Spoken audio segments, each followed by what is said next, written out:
disappointing. Obviously, it's frustrating. Nothing I can really do about it. You know, they say it could have been worse, but it's still pretty disappointing. All I can do is rest and rehab. Andrew, can you describe what happened? And it looked like you knew immediately how to do it. Yeah, you guys saw the play. I mean, I got the shot, cannonball right into my shin, shoulder. You know, it's painful. I went down. The results the next day, and it is what it is. It was your first instinct that it was worse? Yeah, I feel I blew out my knee. Just the pain that I had. I had an injury before. I had 2 cracks. That's the bone on bone. So, you know, it's not worth much, but it could have been worse than this. But it's still pretty bad. Did you see the replay? In your team to be able to get the job done? I think we'll be fine. You know, it's a small ball series predominantly anyway. You know, myself, Festus, and Andy were kind of sharing 15 minutes, 20 minutes a game. You know, getting Draymond back's a big key for us. I think we'll be good. Did you see the replay? Yeah, was it a basketball play or? I don't know. It's a tough play when you know, I don't know how he fell and all that, but tough for interpretation. Andrew, what does this mean for your Olympic campaign? It's only a couple of days after the injury, so it's always nice to get that question. But you know, I'm not great at maths, but 6 to 8 weeks minimum is what I've been told. You know, it's very unlikely at this point, to be honest. I'm going to reevaluate it in a month if a miracle happens and it feels great in a month. And I get back on the court. We'll see, but as of now, you know, it's not looking good. 8 weeks puts me at mid-August. Our first game, I think it's on the 8th. And even if I was ready, I doubt it'd be before August 1st. So, you know, right now it's highly unlikely. Something happens down the track. You know, I want to play in the Olympics if I can, but I'll try to do everything I can rehab-wise. But the time frame of the injuries that I have makes it very unlikely right now.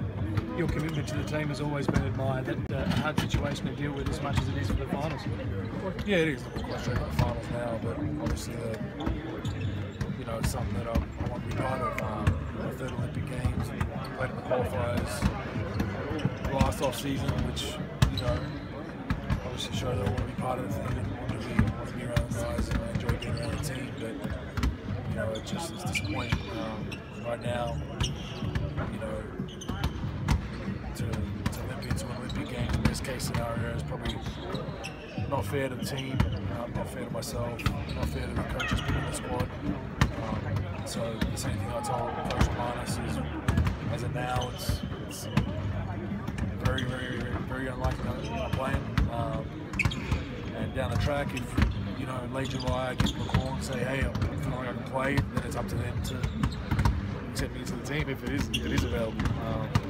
You know, but like I said, no practice games, no training sessions to go into Olympic Games probably isn't a good thing for anybody. But if guys, you know, if it gets to that and it's available to happen, we'll discuss it at that point. But as of today, it's very unlikely. What's still going either way? I mean, my concentration right now is to rehab every day once the season's over, is to rehab and try to use this next 3 or 4 weeks to really push my rehab to maybe see if I have a chance to play. I'll probably know about a month from now whether it's good enough to go on and make what's going on. But you know, I'm not going to get traveling around and doing all that. You mentioned you'd spoken to Bogut about the situation. Yeah, I did. I mean, you know, they're disappointed, obviously, the same way I am, but it's a freak thing. It's a split-second injury that I can't really control. And told him the same thing, you know, he's going to coach and pick the team accordingly as if I wasn't playing. You know, and then down the track if it's available. But, you know, like I said, as of now, I want to reiterate it's very unlikely that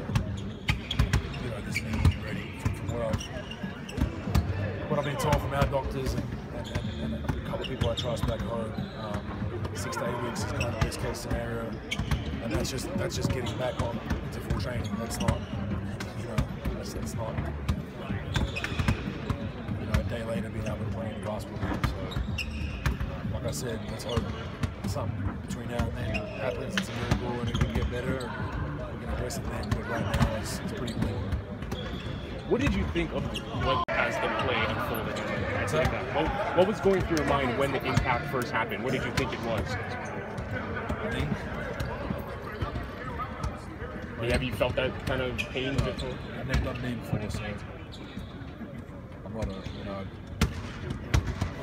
really a doctor, so I know exactly what I did. It was ACL, it was bone bruise, ligaments, and all that. So I knew it was bad. I knew I wouldn't be going back out there that night, and then the scans confirmed it. How difficult will it be tonight? I mean, I realize you didn't play for other reasons, but there's so much on the line. It's got to be. It's frustrating. Yeah. It's not an injury that I can shoot up and go out there and try and play, because I'll give it a shot if I could. But it's frustrating. I missed the last couple of games last season, which wasn't great on an individual note, but we got a ring. But I think our team's deep enough, and we've had different guys step up all throughout the year that it'll be frustrating not being able to be on the bench and not being able to be part of it. But if we happen to win tonight, I'll put on my jersey and whip out here for the celebrations. Are you going to watch on the bench, or you can't? The bench is an issue because it's standing up, sitting down right now. I'm kind of hobbling around right now, so most likely bring it back. Locker room. Yeah, I mean, it's kind of, I can't stand up and sit down. Right, so that makes sense. So the amount of timeouts and all that kind of crap, I'll probably, I'm told. Well, Raymond will get you whatever you need. Yeah, I'm told. Broader, one question. Ways rebounding as an international program. Do you see the gap narrowing between the rest of the world, or is the gap kind of extending? The US is always going to be a powerhouse. I think early on in the 2000s there was issues with camaraderie, and they just picked whoever wanted to play in their camps and just went to Olympic games. I think they realised they can't do that anymore. I think if they had the same amount of preparation as most other countries, they're clearly the favourites every time. So how does other countries like yourself, or Brazil or Spain or whatever, when you go into the Olympics, what's the mindset? You get a free hit. I mean, look, I'm not expecting to win. So you get a free hit. Usually that free hit can result in pretty poor results for other teams, but they're the best players in the world. They're playing the best league in the world. The only thing other national teams probably have over them is camaraderie and being together longer. Most of our national teams being together for a number of years through juniors. Smaller pools of players. So and it's exactly. Whereas the USA is, kind of whoever's going to play in that summer, and a lot of those guys haven't played together before. So that's the only advantage international teams have. And I guess the shorter 3-point line, 40-minute game, there's always a puncher's chance, right? There always is. And look, it's not a.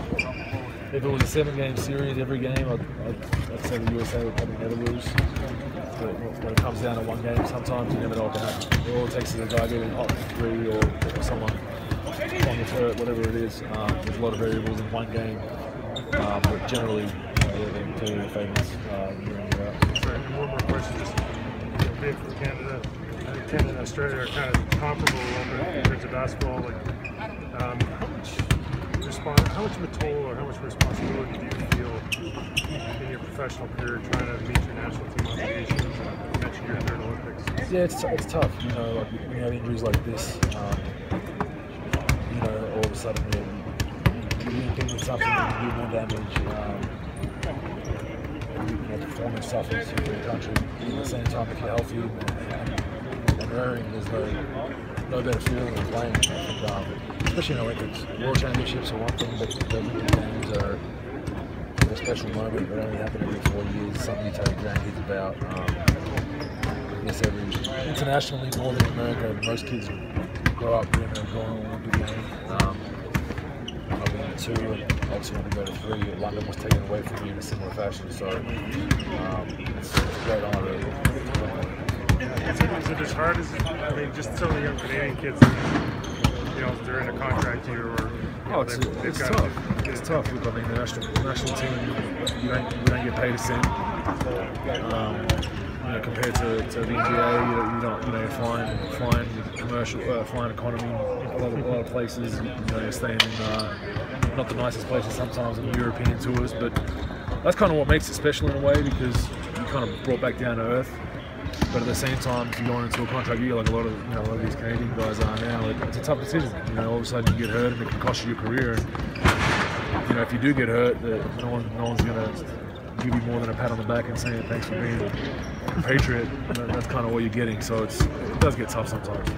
Thank you. Appreciate it. Good Yeah, luck. Chad.